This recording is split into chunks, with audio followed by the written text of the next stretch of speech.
ಓಂ ಶ್ರೀ ಗುರುಭ್ಯೋ ನಮಃ ಹರಿ ಓಂ. ಓಂ ನಮಃ ಸೂರ್ಯ ಪಿತಾಮಹೋ ವ್ಯಾಸಃ ವಸಿಷ್ಠೋ ತ್ರಿಪರಾಶರಃ ಕಶ್ಯಪೋ ನಾರದೋ ಗಾರ್ಗ್ಯಃ ಮರೀಚಿನ ಮುನಿರಂಗಿರಾಃ ಲೋಮಶಃ ಪೌಲುಷಶ್ಚೈವ ಚವನೋ ಜವನೋ ಭೃಗುಃ ಶೌನಕೋಷ್ಟಾದಶಶ್ಚೇತಿ ಜ್ಯೋತಿಷ್ಶಾಸ್ತ್ರ ಪ್ರವರ್ತಕಾಃ. ನಮೋ ಋಷಿಭ್ಯಃ ನಮೋ ಮಹದ್ಭ್ಯಃ. ನೀಲಾಂಜನಸಮಾಭಾಸಂ ರವಿಪುತ್ರಂ ಯಮಾಗ್ರಜಂ ಛಾಯಾಮಾರ್ತಾಂಡಸಂಭೂತಂ ತಂ ನಮಾಮಿ ಶನೈಶ್ಚರಂ. ಶಂ ಶನೈಶ್ಚರಾಯ ನಮಃ. ಪ್ರಿಯ ವೀಕ್ಷಕರೇ, ಭಗವಂತನು ಎಲ್ಲರಿಗೂ ಕೂಡ ಶುಭವನ್ನು ಉಂಟು ಮಾಡಲಿ ಅಂಥೇಳಿ ಭಗವಂತನಲ್ಲಿ ದೇವರಲ್ಲಿ ಭಕ್ತಿಯಿಂದ ಪ್ರಾರ್ಥನೆ ಮಾಡ್ತಾ 2 ವಿಡಿಯೋ ಹಿಂದೆ ಮಾಡಿ ಅಪ್ಲೋಡ್ ಮಾಡಿದ್ದೇವೆ. ಈಗ ಮುಂದುವರೆದಂತಹ ವಿಡಿಯೋ ಭಾಗ. ಶನಿ ವಕ್ರವಾಗ್ತಾ ಇದ್ದಾನೆ. ಯಾಕಂದರೆ ಎಲ್ಲ ಗ್ರಹಗಳು ಕೂಡ ರವಿ ಚಂದ್ರರು ಹೊರತುಪಡಿಸಿ ರಾಹುಕೇತುಗಳು ಯಾವಾಗೂ ಕೂಡ ವಕ್ರವಾಗಿ ಸಂಚಾರ ಮಾಡ್ತಾರೆ. ಆದರೆ ಶುಭಗ್ರಹಗಳು ಮತ್ತು ಅಶುಭಗ್ರಹಗಳು ಆವಾಗ ಕೆಲವೊಂದಷ್ಟು ದಿವಸ ವಕ್ರವಾದಂಥ ಸಂಚಾರ ಮಾಡ್ತಾರೆ. ಹಾಗಾಗಿ ಇವತ್ತಿನ ದಿವಸ ಧನುರ್ರಾಶಿ, ಮಕರ ರಾಶಿ, ಕುಂಭರಾಶಿ, ಮೀನರಾಶಿ 4 ರಾಶಿಯವರಿಗೆ ಹೇಗಿದೆ? ಯಾಕಂದರೆ ಜೂನ್ 29ರಿಂದ ವಕ್ರಗತಿಯಾದಂತಹ ಶನಿಯ ಪ್ರಭಾವ ಏನೇನು ಉಂಟು ಮಾಡಬಹುದು? ಯಾಕಂದರೆ 138 ದಿವಸಗಳ ಕಾಲ ಶನೈಶ್ಚರನು ವಕ್ರಗತಿಯಾಗಿ ಸಂಚಾರ ಮಾಡ್ತಾನೆ.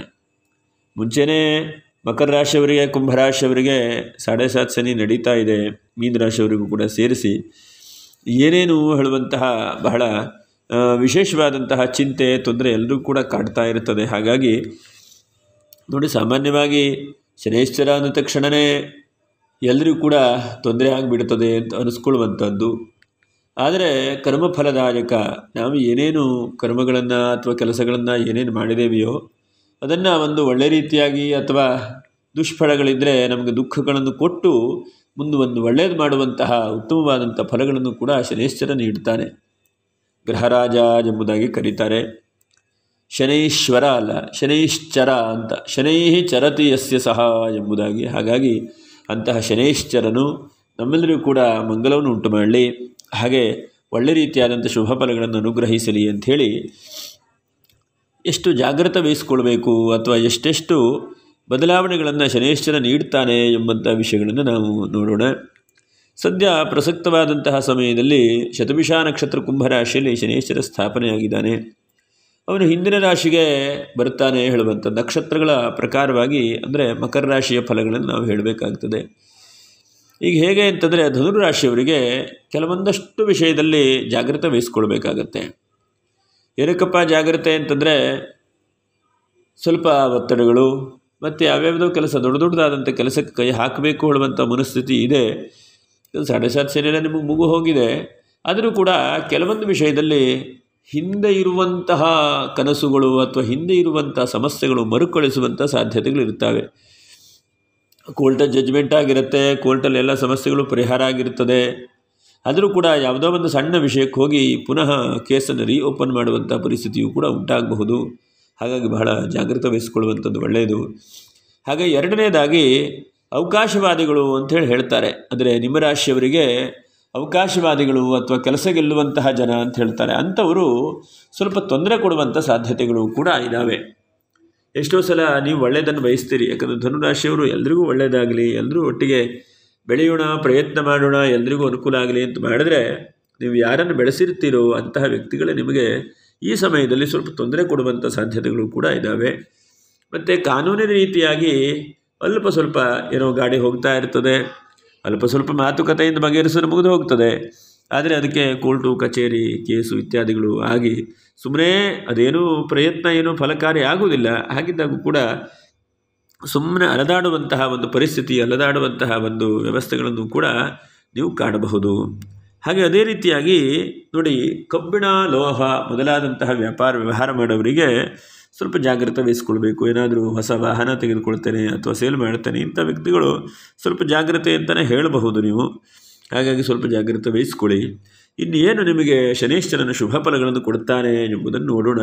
ಒಂದನೇದು ಬಹಳ ಮುಖ್ಯವಾಗಿ ಕೊಟ್ಟಂಥ ಹಣ ಮರುಪಾವತಿ ಆಗ್ತದೆ. ಇದು ಬಹಳ ಮುಖ್ಯವಾಗಿ ಗಮನಿಸುವಂಥದ್ದು. ಯಾವಾಗೂ ಶನೈಶ್ಚರನು ಅಂದರೆ ಧರ್ಮದಲ್ಲಿ ನೀವೇನು ಕೆಲಸ ಮಾಡಿರ್ತೀರೋ ಅಲ್ಪ ಸ್ವಲ್ಪ 2 ವರ್ಷ ಆಗಲಿ, 4 ವರ್ಷ ಆಗಲಿ, 5 ವರ್ಷ ಆಗಲಿ, ನಿಮ್ಮ ಕಷ್ಟಪಟ್ಟು ನಿಮ್ಮ ಶ್ರಮಪಟ್ಟಂಥ ಹಣ ನಿಮಗೆ ಮರಳಿ ಬರುತ್ತೆ ಅಂಥೇಳಿ ಹೇಳಬಹುದು.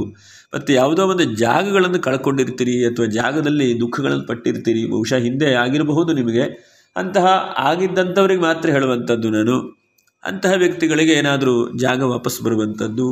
ಮತ್ತು ರಾಜಕೀಯ ವ್ಯಕ್ತಿಗಳಿಗೆ ಬಹಳ ಒಳ್ಳೆಯದನ್ನು ಕೂಡ ಮಾಡ್ತಾನೆ ಶನೈಶ್ಚರ. ಯಾಕಂದರೆ ರಾಜಕೀಯ ವ್ಯಕ್ತಿಗಳಿಗೆ ನೀವು ಧರ್ಮದಲ್ಲೂ ಒಳ್ಳೆ ಕೆಲಸ ಮಾಡಬೇಕು ಹೇಳುವಂಥದ್ದಿದ್ದರೆ ಕೆಲವೊಂದಷ್ಟು ಜನ ಬಹಳ ಉತ್ತಮವಾದಂತಹ ಅಧಿಕಾರಿ ವರ್ಗದವರು ಕೂಡ ಇದ್ದಾರೆ. ಅಂತಹ ವ್ಯಕ್ತಿಗಳಿಗೆ ಸ್ವಲ್ಪ ಸಪೋರ್ಟನ್ನು ಕೂಡ ಭಗವಂತನೇ ಕೊಡ್ತಾನೆ.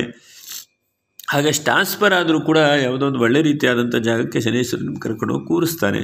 ಹೀಗೆ ಇದಿಷ್ಟು ಈ ಶುಭವಾದಂಥ ಫಲಗಳನ್ನು ಕೂಡ ನೀವು ಗಮನಿಸಬೇಕು.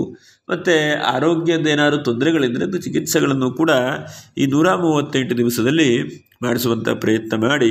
ಯಾಕಂದರೆ ತೀರಾ ಅಂಥ ದೊಡ್ಡ ಅನಾರೋಗ್ಯ ಕಾಣದೇ ಇದ್ದರೂ ಸಣ್ಣ ಪುಟ್ಟದ್ದು ಬರಬಹುದೇನೋ ಅಂತ ಅನಿಸುತ್ತೆ.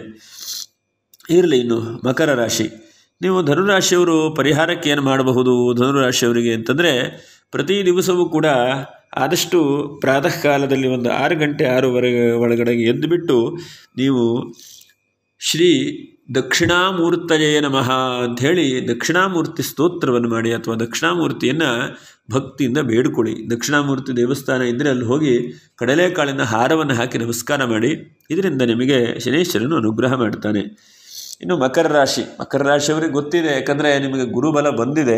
ಆದರೂ ಕೂಡ ಶನೈಶ್ಚರ ಏನೇನು ಮಾಡಬಹುದು ಅಂತಂದರೆ, ಒಂದನೇದಾಗಿ ಅಲ್ಪ ಸ್ವಲ್ಪ ನಿಮಗೆ ಯಾಕೋ ಭಯ ಆಗ್ತದೆ, ನಿಮಗೆ ಯಾಕೋ ಆತಂಕ ಆಗ್ತದೆ ಅಂತ ಆತಂಕಗಳು ಸ್ವಲ್ಪ ಜಾಸ್ತಿ ಆಗುವಾಗ ಆಗಬಹುದು. ಹಾಗೆ ಮತ್ತು ಇದ್ದಕ್ಕಿದ್ದ ಹಾಗೆ ಶತ್ರುಗಳು ಜಾಸ್ತಿ ಆಗುವಂಥದ್ದು ನೋಡಿ. ಯಾವಾಗ ಶತ್ರುಗಳು ಜಾಸ್ತಿ ಆಗ್ತಾರೆ ಅಂತ ನೀವು ಭಯ ಜಾಸ್ತಿ ಆದಾಗ ಶತ್ರುಗಳು ಕೂಡ ಜಾಸ್ತಿ ಆಗ್ತಾರೆ. ಹಾಗಾಗಿ ಆ ಭಯವನ್ನು ಸ್ವಲ್ಪ ಕಡಿಮೆ ಮಾಡುವಂತಹ ಪ್ರಯತ್ನಗಳನ್ನು ಕೂಡ ಮಾಡಿಕೊಳ್ಬೇಕು.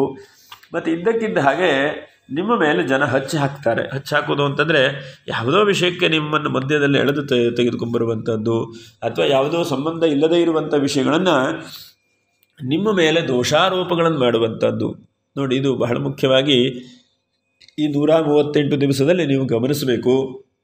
ಹಾಗಾಗಿ ನೀವು ಎಷ್ಟಾಗುತ್ತೋ ಅಷ್ಟು ನಿಮ್ಮ ಪಾಡಿಗಿರುವಂತಹ ಪ್ರಯತ್ನಗಳನ್ನು ಮಾಡಿ ಆದಷ್ಟು ಒಳ್ಳೆ ಧರ್ಮ ಕೆಲಸವೋ, ದೇವಸ್ಥಾನಕ್ಕೆ ಹೋಗುವಂಥದ್ದು, ಧಾರ್ಮಿಕವಾದಂತಹ ಪ್ರಜ್ಞೆ ಉಳ್ಳಂಥವರಾಗುವಂಥದ್ದು ಬಹಳ ಉತ್ತಮವಾದಂಥದ್ದು. ಮತ್ತು ಆದಷ್ಟು ಸತ್ಯದಲ್ಲೇ ಇರುವಂಥ ಪ್ರಯತ್ನ ಮಾಡಿ. ಶನೈಶ್ವರನು ಈ ಸಮಯದಲ್ಲಿ ಪರೀಕ್ಷೆ ಮಾಡ್ತಾನೆ. ಇಂತಹ ಪರೀಕ್ಷೆಯಲ್ಲಿ ನೀವು ಗೆದ್ದರೆ ಶನೈಶ್ವರನು ಮುಂದೆ, ಯಾಕಂದರೆ ಮುಂದೆ ಹೋಗಲೇಬೇಕು ಅವನು. ಮುಂದೆ ನವೆಂಬರ್ 14 ಮೇಲೆ ಮುಂದೆ ಹೋದಾಗ ಇನ್ನೂ ಕೂಡ ಗುರುಬಲ ಇದ್ದದ್ರಿಂದ ಮತ್ತು ಒಳ್ಳೆ ರೀತಿಯಾದಂತಹ ಪರಿವರ್ತನೆಗಳನ್ನು ಕೂಡ ಆ ಶನೈಶ್ವರ ಕೊಡಬಹುದು. ಹೀಗಿದ್ದಾಗ ಏನೇನು ನಿಮಗೆ ಬಹಳ ಮುಖ್ಯವಾಗಿ ಮಕರ ರಾಶಿಯವರಿಗೆ ಶುಭವಾಗಬಹುದು ಅಂದರೆ, ಕಾನೂನಿನ ರೀತಿಯಾಗಿ ಅಭಿವೃದ್ಧಿ ಕೊಡಬಹುದು ಅವನು. ಶನೈಶ್ವರ ತೊಂದರೆ ಕೊಡಲಿಕ್ಕಿಲ್ಲ ನೀವು ಧರ್ಮವಾಗಿ ಪ್ರಾಮಾಣಿಕವಾಗಿದ್ದರೆ. ಹಾಗೆ ಸ್ಕೂಲು ಕಾಲೇಜು ನಡೆಸ್ತಾ ಇದ್ದಂಥ ವ್ಯಕ್ತಿಗಳಿಗೆ ಶುಭವಾದಂಥದ್ದನ್ನು ಕೊಡಬಹುದು. ಕೃಷಿಕರಿಗೆ ಬಹಳ ಒಳ್ಳೆಯದು ಮಾಡಬಹುದು. ಅದರ ಜೊತೆಯಲ್ಲಿ ಏನಾದರೂ ಮೂಳೆ ನೋವು, ಸೊಂಟ ನೋವು, ಏನೋ ಮೂಳೆ ಸಂಬಂಧವಾದ ಬಹಳ ತೊಂದರೆ ತಾಪತ್ರಗಳಿದೆ ಅಂತಂದರೆ ಅಂತಹ ಮೂಳೆ ಸಂಬಂಧವಾದಂತಹ ತೊಂದರೆಗಳನ್ನು ಕೂಡ ಪರಿಹಾರ ಮಾಡಬಹುದು ಶನೈಶ್ವರ. ಮತ್ತು ಇದ್ದಕ್ಕಿದ್ದ ಹಾಗೆ ನಿಮ್ಮ ಮಾತಿನಲ್ಲಿ ವಿಶೇಷವಾದಂಥ ಶಕ್ತಿ ಬರುವಂಥದ್ದು, ಮತ್ತು ನೀವು ಹೇಳಿದ್ದು ಅನುಕೂಲ ಆಗುವಂಥದ್ದು, ನಿಮ್ಮ ಜೊತೆಗೆ ಜನ ಬರುವಂಥದ್ದು, ಹೀಗೆ ಅದನ್ನೆಲ್ಲ ಅಭಿವೃದ್ಧಿ ಪಥಕ್ಕೆ ನಿಮ್ಮನ್ನು ಕರ್ಕೊಂಡು ಹೋಗ್ತಾನೆ. ಒಂದು ಸಣ್ಣ ಸನ್ಮಾನಗಳನ್ನು ಕೂಡ ಶನೈಶ್ವರ ನೀವು ಧರ್ಮವಾಗಿದ್ದರೆ ಅವನು ಕೊಡ್ತಾನೆ. ಹಾಗಾಗಿ ಇದಿಷ್ಟು ಮಕರ ರಾಶಿಯವರಿಗೆ ಒಂಥರ ಮಿಶ್ರವಾದಂಥ ಫಲಗಳನ್ನು ಶನೈಶ್ವರನು ಉಂಟು ಮಾಡಬಹುದು. ತೊಂದರೆ ಇದ್ದಂತಹ ವ್ಯಕ್ತಿಗಳು ಏನು ಮಾಡಿಯಪ್ಪ ಅಂತಂದರೆ ನೋಡಿ, ಈ ಶ್ಲೋಕವನ್ನು ಪಠನೆ ಮಾಡಿ ಸಂಧ್ಯಾಕಾಲದಲ್ಲಿ. ಮೃತ್ಯುಂಜಯಾಯ ರುದ್ರಾಯ ನೀಲಕಂಠಾಯ ಶಂಭವೆ ಅಮೃತೇಶಾಯ ಶರ್ವಾಯ ಮಹಾದೇವಾಯ ತೇ ನಮಃ. ಈ ಒಂದು ಶ್ಲೋಕಗಳನ್ನು ಪಠನೆ ಮಾಡಿ. ಅದು ಕೂಡ 138 ದಿವಸ ನೀವು ಮಾಡಿದರೆ ಸಾಕು. ಅವರು ವಕ್ರವಾಗಿದ್ದಾಗ ಮಾತ್ರ ಈ ಫಲಗಳು ಅನ್ವಯಿಸುವಂಥದ್ದು. ಯಾಕಂದರೆ ಇದು ಜಾತಕಕ್ಕಾಗಲಿ ಅಥವಾ ಗೋಚಾರದಲ್ಲಿ ವಿಶೇಷವಾಗಿ ಜಾತಕಕ್ಕೆ ಸಂಬಂಧವಾದದ್ದಲ್ಲ. ನಿಮ್ಮ ದಶಾಭುಕ್ತಿಗಳು ಬಹಳ ಬಲಿಷ್ಠವಾಗಿದ್ದಾಗ ಇನ್ನೂ ಒಳ್ಳೆ ರೀತಿಯ ಫಲಗಳನ್ನು ಕೂಡ ಅವನು ನೀಡಬಹುದು. ಇನ್ನು ಕುಂಭರಾಶಿಯವರಿಗೆ ಒಂದು ಬಹಳ ಮುಖ್ಯವಾಗಿ, ನಿಮ್ಮ ರಾಶಿಯಿಂದ ವಕ್ರವಾದಾಗ ನಿಮಗೆ ಸ್ವಲ್ಪ ರಿಲೀಫ್ ಮಾಡ್ತಾನೆ ಅವನು. ಯಾಕಂದರೆ ಶತಭಿಷ ನಕ್ಷತ್ರ ಇರಬಹುದು, ಪೂರ್ವಭಾದ್ರ ನಕ್ಷತ್ರ ಇರಬಹುದು, ನಿಮಗೆಲ್ಲ ಸ್ವಲ್ಪ ರಿಲೀಫ್ ಮಾಡ್ತಾನೆ ಶನೈಶ್ವರ. ಏನಕ್ಕೆ ರಿಲೀಫ್ ಮಾಡ್ತಾನೆ ಅಂತಂದರೆ, ಸದ್ಯ ಕೂತಲ್ಲೇ ಕೂತ್ಕೊಂಡಂಥವ್ರು ಹಿಂದೆ ಹೋದಾಗ ಹೇಗಾಗ್ತದೆ. ಯಾಕಂದ್ರೆ ನಿಮಗೆ ಪಕ್ಕದ ಸೀಟಲ್ಲಿ ಕೂತ್ಕೊಂಡವ್ರು ಬಹಳ ತೊಂದರೆ ಕೊಡ್ತಾಯಿದ್ರು, ಅವರಿಗೇನೋ ಅನಿವಾರ್ಯವಾಗಿ ಹಿಂದುಗಡೆಗೆ ಹೋದರು ಅಥವಾ ಫೋನಲ್ಲಿ ಮಾತಾಡ್ತಾ ಇದ್ದಾರೆ ಅಂದರೆ ನಿಮಗೆ ಸ್ವಲ್ಪ ಏನೋ ಒಂದು ಸದ್ಯಕ್ಕೆ ರಿಲೀಫ್ ಆಗುತ್ತಲ್ಲ, ಹಾಗೆ ಸ್ವಲ್ಪ ಬಿಗ್ ರಿಲೀಫನ್ನೇ ಕೊಡಬಹುದು ಅಂಥೇಳಿ ಹೇಳ್ತಾನೆ. ಕೃಷಿಕರಿಗೆ ಬಹಳ ಉತ್ತಮವಾದಂಥದ್ದು. ಮತ್ತು ಇದ್ದಕ್ಕಿದ್ದ ಹಾಗೆ ನಿಮ್ಮ ಜೀವನದಲ್ಲಿ ಯಾವುದೋ ಒಂದು ಹೊಸ ಕನಸನ್ನು ಕೂಡ ಕಾಣ್ತೀರಿ ಈ ಸಮಯದಲ್ಲಿ. ಆ ಕನಸು ನನಸಾಗಲಿಕ್ಕೆ ಹೆಚ್ಚಿನ ದಿವಸವೂ ಕೂಡ ಬೇಕಾಗಿಲ್ಲ, 158 ದಿವಸ ಒಳಗಡೆಗೆ ಕೂಡ ಅದು ನನಸಾಗುತ್ತೆ. ಮತ್ತು ಪ್ರಾಣಿ ಪಕ್ಷಿಗಳನ್ನು ಸಾಕ್ತಾ ಇರುವಂಥ ವ್ಯಕ್ತಿಗಳಿಗೆ ಬಹಳ ಶುಭವಾದಂಥ ಅವಕಾಶಗಳನ್ನು ಕೂಡ ಶನೇಶ್ವರ ನೀಡುತ್ತಾನೆ. ಕಬ್ಬಿಣದ ವ್ಯವಹಾರ ಮಾಡುವಂಥವರು ಮತ್ತು ಬೆಳ್ಳಿ ಬಂಗಾರ ವ್ಯವಹಾರ ಮಾಡುವಂಥವರು ಅಂಥವ್ರಿಗೆ ಕೂಡ ಶುಭವಾದಂಥ ಅವಕಾಶಗಳನ್ನು ಕೂಡ ಕೊಡ್ತಾನೆ. ಮತ್ತು ಯಾವ ಕೆಲಸ ಅರ್ಧದಲ್ಲಿ ನಿಂತು ಹೋಗಿದೆಯಲ್ವ ಅಂತಹ ಕೆಲಸಗಳು ಅಭಿವೃದ್ಧಿಯಾಗುವಂತಹ ಪದಗಳನ್ನು ಕೂಡ ಶನೇಶ್ವರ ನೀಡ್ತಾನೆ. ಏನಕ್ಕೆ ಅಂತಂದರೆ 7.7 ಸರಿಯಿಂದ ನೀವು ಬಹಳ ದುಃಖ ಚಿಂತೆ ಪಡ್ತಾ ಇದ್ದರೆ ಸದ್ಯಕ್ಕೆ ಈ ಒಂದು ಸ್ವಲ್ಪ ದಿವಸದಲ್ಲಾದರೂ ಕೂಡ ಇವರಿಗೆ ಸ್ವಲ್ಪ ಬದಲಾವಣೆ ಆಗಲಪ್ಪ, ಅಥವಾ ಈ ಸ್ವಲ್ಪ ದಿವಸದಲ್ಲಾದರೂ ಕೂಡ ಹಣಕಾಸಿನ ಅನುಕೂಲ ಆಗಲಿ, ಸಣ್ಣ ಪುಟ್ಟ ಕೆಲಸ ಕಾರ್ಯದಲ್ಲಿರುವಂಥ ತೊಂದರೆಗಳೆಲ್ಲ ಪರಿಹಾರ ಆಗಲಿ ಅಂಥೇಳಿ ಶನೇಶ್ವರನು ಅನುಗ್ರಹ ಮಾಡ್ತಾನೆ. ಹಾಗೆ ಇನ್ನು ನೀವು ಬಹಳ ಮುಖ್ಯವಾಗಿ ಆರೋಗ್ಯದ ವಿಷಯದಲ್ಲಿ ಏನಾದರೂ ತೊಂದರೆಗಳಿದ್ದರೆ ಈ ಸಮಯದಲ್ಲಿ ಚಿಕಿತ್ಸೆಗಳನ್ನು ಮಾಡಿದರೆ ಅದು ಫಲಕಾರಿ ಆಗಬಹುದು. ಯಾಕಂದರೆ ವಕ್ರಣಸ್ತು ಮಹಾವೀರ್ಯಾಹ ಎಂಬುದಾಗಿ ಶಾಸ್ತ್ರಗಳೆಲ್ಲ ಕರೆಯೋದ್ರಿಂದ ನಿಮಗೆ ಬಹಳ ಶಕ್ತಿವಂತನಾಗ್ತಾನೆ, ನಿಮ್ಮನ್ನು ಬಹಳ ಶಕ್ತಿಯುತವಾಗಿ ಅದು ನಡೆಸ್ಕೊಳ್ತಾನೆ. ಹಾಗೆ ಮನೆ ಕಟ್ಟುವಂಥದ್ದು, ಸಾಲ ತೆಗೆದುಕೊಳ್ಳುವಂಥದ್ದು, ಏನಾದರೂ ತೊಂದರೆಗಳಾಗಿದ್ದರೆ ಅದಕ್ಕೆ ಪರಿಹಾರ ಮಾಡುವಂಥದ್ದು, ಕಾನೂನಿನ ತೊಡಕುಗಳಿದ್ದರೆ ಪರಿಹಾರ ಮಾಡುವಂಥದ್ದು, ಹೀಗೆಲ್ಲ ಮಾಡ್ತಾನೆ. ಇಷ್ಟೆಲ್ಲ ಶುಭವಾದಂಥ ಫಲಗಳನ್ನು ಶನೇಶ್ವರ ನೀಡ್ತಾನೆ. ಹಾಗೆ ಕುಂಭರಾಶಿಯವರಿಗೆ ಸದ್ಯಕ್ಕೆ ಸ್ವಲ್ಪ ರಿಲೀಫೇ ಆಗಬಹುದು ಅಥವಾ ಸದ್ಯಕ್ಕೆ ಅನುಕೂಲವೇ ಆಗಬಹುದು ಅಂಥೇಳಿ ನಾವು ಗಮನಿಸಬಹುದು. ತೊಂದರೆ ಇದ್ದಂಥವ್ರು, ಆಗ್ತಾ ಇದ್ದಂಥವ್ರು ಎಷ್ಟು ಸಾಧ್ಯ ಆಗುತ್ತೋ ಅಷ್ಟು ನೀವು ಅಶ್ವತ್ಥ ಮರವನ್ನು ಪ್ರದಕ್ಷಿಣೆ ಮಾಡಿ, ಅಶ್ವತ್ಥ ಮರದ ಪ್ರದಕ್ಷಿಣೆಯಿಂದ ಬಹಳ ಶುಭವಾಗ್ತದೆ ಅಂತ ನಾವು ಹೇಳಬಹುದು. ಇನ್ನು ಮೀನರಾಶಿಯವರಿಗೆ ಸದ್ಯಕ್ಕೆ 7.7 ಶನಿ ನಡೀತಾ ಇದೆ. ಸ್ವಲ್ಪ ತೊಂದರೆ ತಾಪತ್ರೆ ಎಲ್ಲ ಇದೆ ನಿಮಗೆ. ಹಾಗಿದ್ದಾಗೂ ಕೂಡ ಉಗ್ರವಾದಂತಹ ಒಂದು ಸ್ಥಿತಿಯಲ್ಲಿರುವಂತಹ ಶನೇಶ್ವರನು ನಿಮಗೆ ಬಹಳ ಮುಖ್ಯವಾಗಿ ಜೀವನದ ಹೆಚ್ಚಿನದಾದಂಥ ಅಭಿವೃದ್ಧಿ ಕಡೆ ನಿಮ್ಮನ್ನು ಕರ್ಕೊಂಡು ಹೋಗ್ತಾನೆ. ಮಕ್ಕಳ ವಿಷಯದಲ್ಲಿ ಸಮಾಧಾನವನ್ನು ಕೊಡ್ತಾನೆ. ವಿದ್ಯಾಭ್ಯಾಸ ಮಾಡ್ತಾ ಇರುವಂಥ ಮಕ್ಕಳಿದ್ದರೆ ನಿಮಗೆ ಖುಷಿ ಸಂತೋಷವನ್ನು ಕೂಡ ಕೊಡ್ತಾನೆ. ಹಾಗೆ ಮನೆ ಏನಾದರೂ ಬದಲಾವಣೆ ಮಾಡಬೇಕು ಅಂತಂದರೆ ಅದಕ್ಕೆ ಅವಕಾಶಗಳು ಕೂಡ ಇದೆ. ಹಾಗೆ ಮನಸ್ಸಿನಲ್ಲಿ ಏನೋ ಒಂದು ಚಿಂತೆ, ಟೆನ್ಷನ್ನು ಮನಸ್ಸಲ್ಲಿ ಕಾಡ್ತಾ ಇದ್ದರೆ ಅಂತಹ ಚಿಂತೆ ಏನೇನೋ ನಿಮ್ಮ ಟೆನ್ಷನ್ ಆಗ್ತಾ ಇದೆ ಅಂತ ಟೆನ್ಷನ್ನಿಗೆ ಭಗವಂತನು ಪರಿಹಾರ ಮಾಡುವಂಥ ಮಾರ್ಗಗಳನ್ನು ಅವನು ತೋರಿಸ್ತಾನೆ. ಎಷ್ಟೋ ಸಲ ನಾವು ಅಂದ್ಕೊಳ್ತೇವೆ ಸಮಸ್ಯೆಗಳು, ತೊಂದರೆಗಳು ಪುನಃ ಬರ್ತಾ ಇರ್ತದೆ. ಆದರೆ ಆ ಸಮಸ್ಯೆಗಳನ್ನು ಪರಿಹಾರ ಮಾಡುವಂಥವನು ಭಗವಂತನೇ. ಹಾಗೆ ನಿಮ್ಮ ಆರೋಗ್ಯದ ಮೇಲೂ ಸ್ವಲ್ಪ ಪರಿಣಾಮ ಆಗ್ತಾ ಇರುವಂಥ ಸಮಸ್ಯೆಗಳಿದ್ದರೆ ಅಂತಹ ಅನಾರೋಗ್ಯಗಳನ್ನು ಪರಿಹಾರ ಮಾಡಿ ಆರೋಗ್ಯದ ಕಡೆಗೆ ನಿಮ್ಮನ್ನು ಕರ್ಕೊಂಡು ಹೋಗ್ತಾನೆ. ಮತ್ತು ಹಿಂದಿನ ವೃತ್ತಾಂತಗಳು, ಹಿಂದಿನ ಸಮಸ್ಯೆಗಳು ಪುನಃ ಕಾಡ್ತಾ ಇದ್ದರೆ ಅದೆಲ್ಲ ಪರಿಹಾರ ಆಗ್ತದೆ. ಏನಕ್ಕೆ ಹಿಂದೆ ಅಂತಂತಂದು 7.7 ಶನಿ ಇದ್ದಾಗ ನಿಮ್ಗೆ ಬಹಳ ಕಷ್ಟ ಸಮಸ್ಯೆಗಳೆಲ್ಲ ಬಂದಿದೆ. ಅಂಥ ಸಮಸ್ಯೆಗಳನ್ನು ಕೂಡ ಸ್ವಲ್ಪ ದೂರ ಮಾಡುವಂತಹ ಪ್ರಯತ್ನಗಳನ್ನು ಮಾಡ್ತಾನೆ. ಕೃಷಿಕರಿಗೂ ಬಹಳ ಒಳ್ಳೆಯದಾದಂಥದ್ದು. ಮತ್ತು ಸಾಲ ಸೌಲಭ್ಯಗಳು ಬಹಳ ಸಿಗುವಂತಹ ಚಾನ್ಸಸ್ಸು ಕೂಡ ನಿಮಗೆ ಇದೆ. ಹಾಗಾಗಿ ಈ ಸಮಯದಲ್ಲಿ ಅಟ್ಲೀಸ್ಟ್ ನಿಮ್ಮ 7.7 ಶನಿ ಹಿಂದೆ ಬಂತಲ್ಲ ಹೇಳುವಂತಹ ಅನುಕೂಲಗಳನ್ನು ನೀವು ಪಡೆಯಬಹುದು. ಮತ್ತು ಜೀವನದ ಸಾಧನೆಗಳು ಬಹಳ ಮುಖ್ಯವಾಗಿ ನಿಮಗೆ ಸ್ವಲ್ಪ ಕೈ ಹತ್ತುತ್ತದೆ. ಎಷ್ಟೋ ಸಲ ಸಾಧನೆಗಳೇ ಕೈ ಹತ್ತುವುದಿಲ್ಲ ನಿಮಗೆ. ಅದರಲ್ಲೂ ಕೂಡ ಮೀನರಾಶಿಯವರಿಗೆ ಉದ್ಯೋಗ ಕಳ್ಕೊಂಡಂಥವ್ರು ಉದ್ಯೋಗ ಆಗುವಂಥದ್ದು, ಜೀವನದಲ್ಲಿ ಬಹಳ ಚಿಂತೆ, ಬಹಳ ಟೆನ್ಷನ್ನು, ಬಹಳ ಸಮಸ್ಯೆಗಳಾಗುತ್ತಾ ಇದ್ದಂಥವರಿಗೆ ಸ್ವಲ್ಪ ಏನೋ ರಿಲೀಫ್ ಆಗುವಂಥದ್ದು. ಅದರ ಜೊತೆಗೆ ನೋಡಿ, ಎಷ್ಟೋ ಜನಕ್ಕೆ ಮೀನರಾಶಿಯವರು ನಾವು ಗಮನಿಸ್ತಾ ಇದ್ದ ಹಾಗೆ ಸ್ವಲ್ಪ ನರಳುವಂತಹ ಒಂದು ಸ್ಥಿತಿ ಇದೆ. ಯಾಕಂದರೆ ಯಾವುದೇ ಒಂದು ಕಾಯಿಲೆ ತೊಂದರೆ ಬಂದರೆ ಪುನಃ ಬಂದರೆ ಏನು ತಾನೇ ಮನುಷ್ಯ ಮಾಡಲಿಕ್ಕಾಗತ್ತೆ. ಹಾಗೆ ಅಂತಹ ಪುನಃ ಬಂದು ಬಹಳ ಒದ್ದಾಡ್ತಾ ಇರುವಂಥ ಒಂದು ಪರಿಸ್ಥಿತಿ ಇದ್ದಂಥವರಿಗೆ ದೈವಾನುಗ್ರಹದಿಂದ ಮಂಗಲವಾಗುವಂಥ ಒಂದು ಪರಿಸ್ಥಿತಿ ಇದೆ. ಮತ್ತು ಭಗವಂತನ ಅನನ್ಯವಾಗಿ ನಂಬಿ ಉದ್ಯೋಗ ಸಿಗುತ್ತದೆ ಅಂತಂದೆ ಸಿಗದೇ ಇದ್ದಂಥವರಿಗೆ ಉದ್ಯೋಗಕ್ಕೆ ಆ ದೈವಾನುಗ್ರಹದಿಂದ ಆಗ್ತದೆ. ಎಷ್ಟೋ ಸಲ ನಾವು ಪ್ರಯತ್ನ ಮಾಡ್ತಾ ಇರ್ತೇವೆ, ದೈವಾನುಗ್ರಹ ಇದ್ದಾಗ ಮಾತ್ರ ಫಲಕಾರಿಯಾಗ್ತದೆ. ಮೀನರಾಶಿಯವರಿಗೆ ಸ್ವಲ್ಪ ರಿಲೀಫು ಅಂತಲೇ ಹೇಳಬಹುದು. ಮತ್ತೆಲ್ಲ ಪರಿವರ್ತನೆ ಬದಲಾವಣೆಗಳನ್ನು ಕೂಡ ಕೊಡ್ತಾನೆ. ಮನೆಯಲ್ಲಿ, ಮನಸ್ಸಿನಲ್ಲಿ, ವ್ಯವಹಾರದಲ್ಲಿ, ಇದು ಬಹಳ ಮುಖ್ಯವಾಗಿ ಈ ಮೂರು ನೀವು ಬದಲಾವಣೆ ಸಿಕ್ಕಿದ್ರೆ ಸಾಕಲ್ವಾ. ಇನ್ನೇನು ಹೆಚ್ಚು ಯೋಚನೆ ಮಾಡೋದು ಬೇಡ. ನೀವು ಕೂಡ ಈ ನೀಲಾಂಜನ ಸಮಾಭಾಸಂ ರವಿಪುತ್ರನ್ಯಮಾಗ್ರಜಂ ಛಾಯಾ ಮಾರ್ತಾಂಡ ಸಂಭೂತಂ ತಮನಮಾಮಿ ಶನೈಶ್ಚರಂ, ಈ ಮಂತ್ರಗಳನ್ನು, ಈ ಶ್ಲೋಕಗಳನ್ನು ಪಠನೆ ಮಾಡಿ ಶನೈಶ್ಚರನು ಮಂಗಲ ಮಾಡಲಿ. ಹಾಗೆ ಯಾರು ನಮ್ಮ ಈ ವಾಹಿನಿಗೆ ಸಬ್ಸ್ಕ್ರೈಬ್ ಮಾಡಿಲ್ಲ ಅಂತವರು ಸಬ್ಸ್ಕ್ರೈಬ್ ಮಾಡಿ, ಒಂದು ಲೈಕನ್ನು ಮಾಡಿ ಅಂತ ಹೇಳ್ತಾ ಮುಂದಿನ ವಿಡಿಯೋದಲ್ಲಿ ಭೇಟಿ ಮಾಡೋಣ. ನಮಸ್ಕಾರ. ಲೋಕಾ ಸಮಸ್ತ ಸುಖಿನೋ ಭವಂತು, ಸಮಸ್ತ ಸನ್ಮಂಗಲಾನಿ ಭವಂತು. ಮಂಗಲಾನಿ ಭವಂತು. ಮಂಗಲಾನಿ